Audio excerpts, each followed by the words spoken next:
Bismillahirrahmanirrahim. Assalamualaikum warahmatullahi wabarakatuh.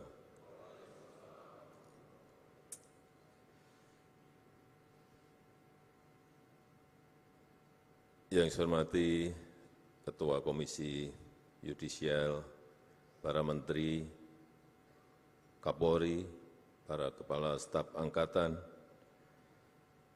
para pejabat utama Mabes Polri, seluruh Kapolda yang hadir, para penerima manfaat dari perizinan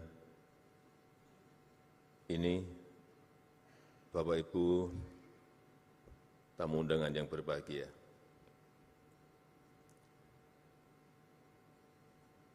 Kita tahu di Travel and Tourism Development Index, Indonesia naik peringkat dari peringkat 32 menjadi ke-22.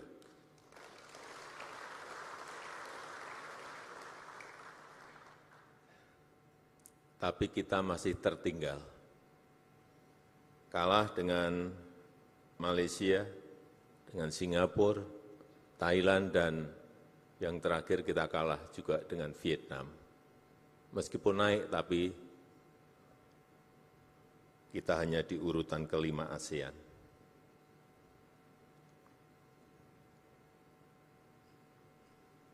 Obyek-obyek pariwisata di Indonesia memang kalau dibandingkan dengan negara yang tadi saya sampaikan, sebetulnya masih sangat bagus-bagus yang ada di Indonesia.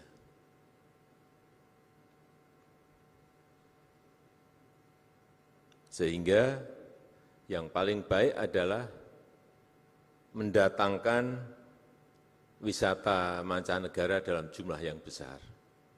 Dengan cara apa? Dengan cara menyelenggarakan event-event internasional. Baik itu yang namanya konser musik, baik itu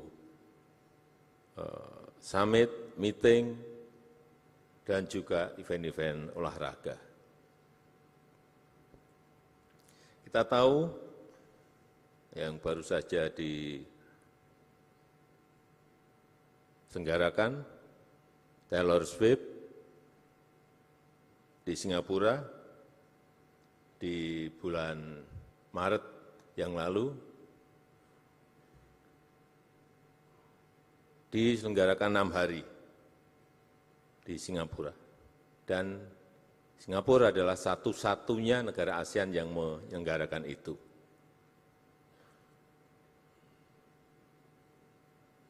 Yang nonton, saya kira lebih dari separuh itu orang Indonesia. Karena penggemar Taylor Swift, kalau kita lihat di Spotify, Indonesia itu 2,2 juta orang.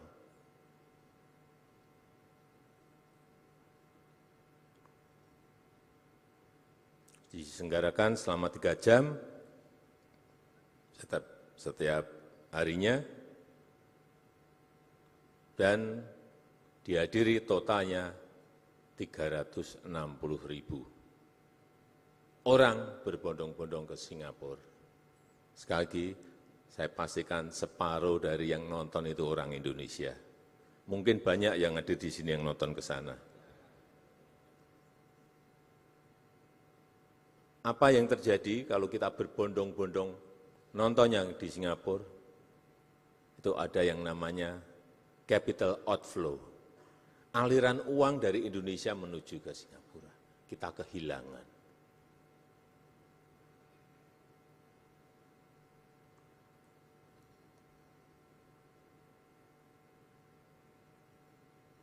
Kehilangan uang bukan hanya untuk beli tiket, tapi kehilangan uang Indonesia untuk bayar hotel, untuk makan, untuk transport, dan lain-lainnya. Kenapa sih selalu yang menyelenggarakan adalah Singapura? Ya karena kecepatan melayani dalam mendatangkan artis-artis tadi.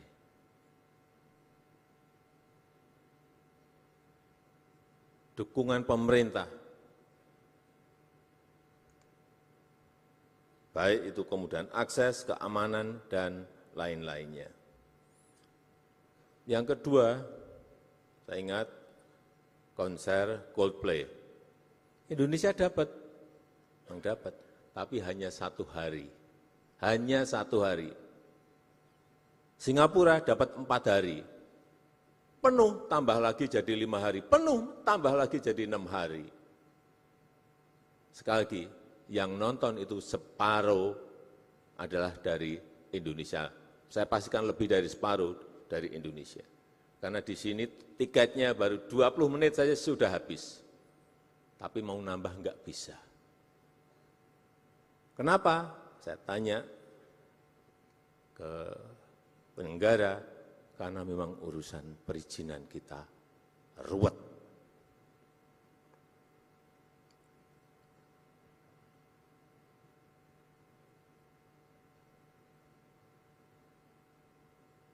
Padahal yang saya dengar, kualitas suara sound system waktu Coldplay itu di GBK dengan yang di sana itu bagus yang di sini. Ini yang harus kita tepuk tangani. Tapi hanya dapat sehari. Inilah yang harus kita selesaikan. Yang ketiga, Piala Dunia tahun 22 di Qatar. Itu bisa membangkitkan pertumbuhan ekonomi di Qatar dari yang tahun sebelumnya hanya 1,5%, melompat menjadi 4,3% pada saat penyelenggaraan. Dan Qatar berani mengeluarkan uang untuk event itu 220 billion US dollar. Itu kalau dirupiahkan 3.600 triliun.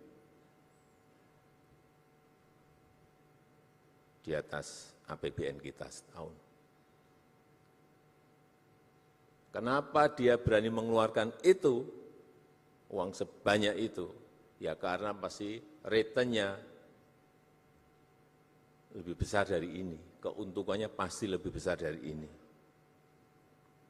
Dan saat pembukaan, jumlah yang nonton 60.000 yang datang ke sana, tapi yang nonton lewat TV lebih dari 3 juta. Itu sudah keuntungan promosi sebuah negara. Sekarang kita masuk ke Indonesia. Kita punya event-event yang besar, meeting misalnya, yang baru saja World Water Forum itu dikunjungi oleh peserta itu lebih dari 50.000.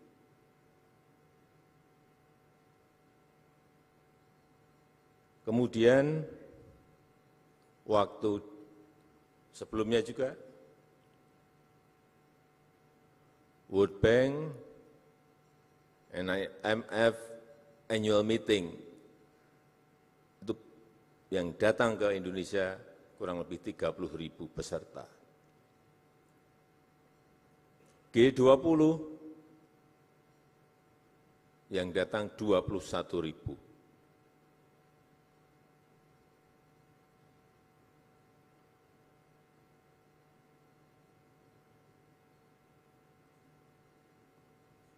Dan setiap peserta itu spendingnya, belanjanya kurang lebih 30 juta per orang. Tinggal kalikan saja. Total menjadi berapa ratus miliar atau berapa triliun. Inilah event, meeting. Sehingga sekarang ini banyak orang rebutan mengadakan event-event dunia.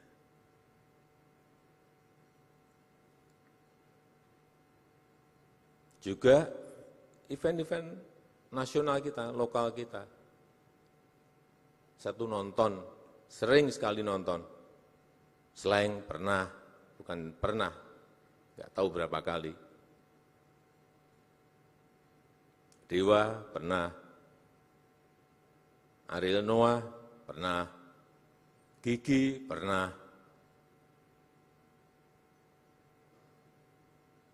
Yang saya bisa bayangkan, ngurus izinnya ruwet saja masih mau menyelenggarakan kok, penyelenggara event. Apalagi kalau sekarang dipercepat itu. Saya berikan contoh aja MotoGP di Mandalika. Saya cek ke panitia. Ini efeknya luar biasa. Dampak ekonominya 4,3 triliun. Bisa menyerap, melibatkan tenaga kerja itu 8.000. UMKM yang terlibat kurang lebih 1.000. Tapi begitu saya tanya, bagaimana mengenai perizinan, lemes saya. Ternyata ada 13 izin yang harus diurus. Tapi namanya bukan perizinan. Namanya surat rekomendasi. Sebetulnya sama saja, perizinan itu. Hanya diganti nama aja, dialuskan menjadi surat rekomendasi. Ada yang namanya surat pemberitahuan, tapi namanya itu izin.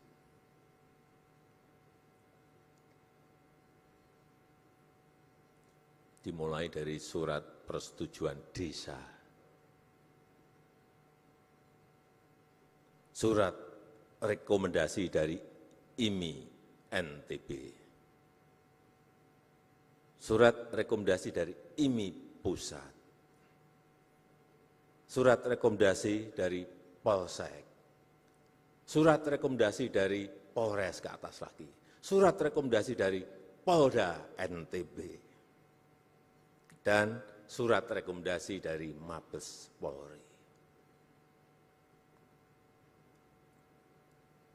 Kemudian ada surat dukungan dari RSUD di NTB, surat dukungan dari Dinas Kebakaran. Harus punya ini, kalau enggak izin-izin tadi enggak keluar. Surat pemberitahuan ke Bea Cukai karena mendatangkan barang-barang dari luar. Surat pemberitahuan ke KEK NTB, surat pemberitahuan ke INSW, ini urusan Bea Cukai. Kalau saya jadi penyelenggara event itu, lemes dulu sebelum bertanding eventnya. Mungkin masih ada tambahan lagi ini, izin yang sudah saya sebut lagi mungkin ada tambahan lagi. Atau mungkin duit saya sudah habis dulu sebelum eventnya terjadi.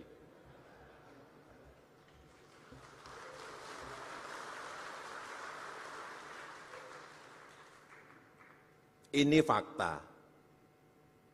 Karena saya tanya langsung, sebenarnya problemnya apa sih? Ini sama dengan konser musik, dengan event-event olahraga lainnya, sudah nggak akan mungkin jauh dari yang tadi saya sebutkan tadi. Betapa sangat beratnya menjadi penyelenggara event di Indonesia. Padahal event di Indonesia itu setiap tahun, sekarang sebelum pandemi itu ada 4.000 event kurang lebih. Sekarang 3.700 event. Jadi sekali lagi, ini sudah saya kejar-kejar lama. Saya sangat mengapresiasi, sangat menghargai, sekarang sudah ada OSS untuk penyelenggaraan event. Tapi juga akan saya ikuti terus, akan saya cek terus. Karena yang terjadi dulu pernah di sebuah kementerian sudah dibuat OSS. Tapi karena nggak pernah dicek, nggak pernah dikontrol, sistemnya dimatikan. Artinya apa? Manual lagi. Artinya ketemu lagi. Dan akhirnya ditangkap oleh KPK. Ya, saat itu langsung ditangkap oleh KPK. Saya datang, karena saya datang ke sana.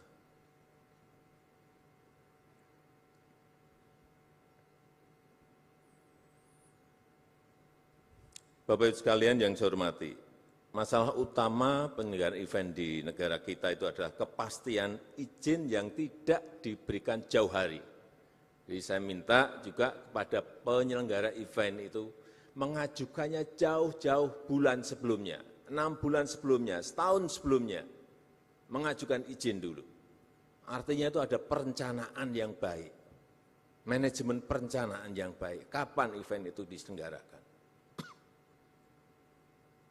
Pemerintah, jajaran pemerintah juga tadi sampaikan oleh Pak Kapolri, totalnya bisa disampaikan hanya dalam waktu 14 hari dari beberapa perizinan tadi. Sehingga penyelenggara bisa mempromosikan eventnya, bisa menjual tiketnya dengan baik. Kalau harinya kurang, sehari kurang, bisa ditambah lagi, waktunya masih memungkinkan untuk melakukan itu. Karena juga yang saya dengar, sering mengajukan izin hanya seminggu sebelumnya. Dadaan seperti itu. Ya sulit.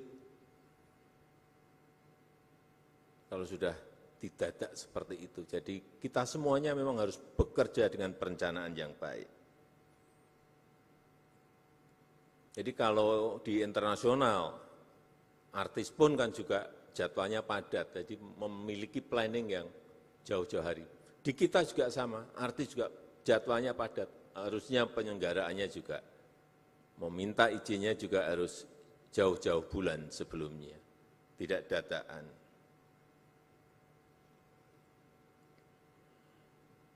Dan bahkan di negara kita ini masih sudah izinnya keluar saja masih dibatalkan kok.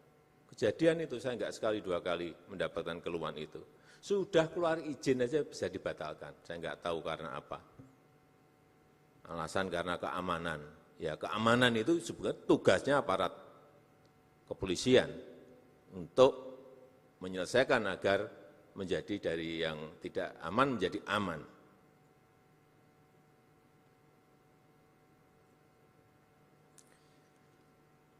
Oleh sebab itu, sekali lagi mengenai digitalisasi proses perizinan ini yang segera kita launching, harapan saya sekali lagi bukan hanya website layanan saja, tapi betul-betul memberikan kemudahan pengurusan, betul-betul memberikan kepastian jauh-jauh hari sebelumnya, betul-betul memotong birokrasi kita, dan sehingga munculnya adalah sebuah kos yang lebih murah dan lebih terbuka transparan.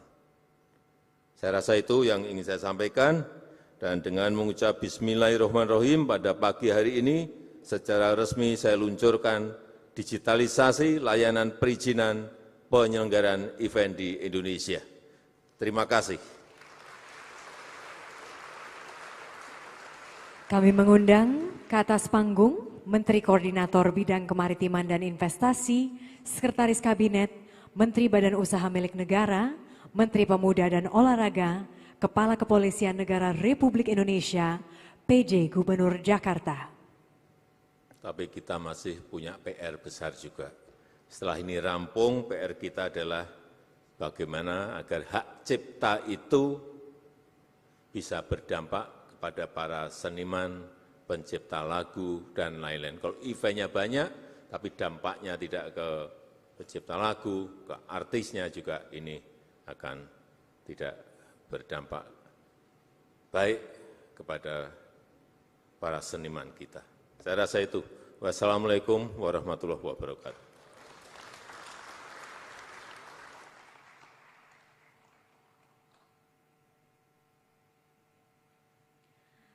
Mohon izin, kita hitung mundur. 3, 2, 1.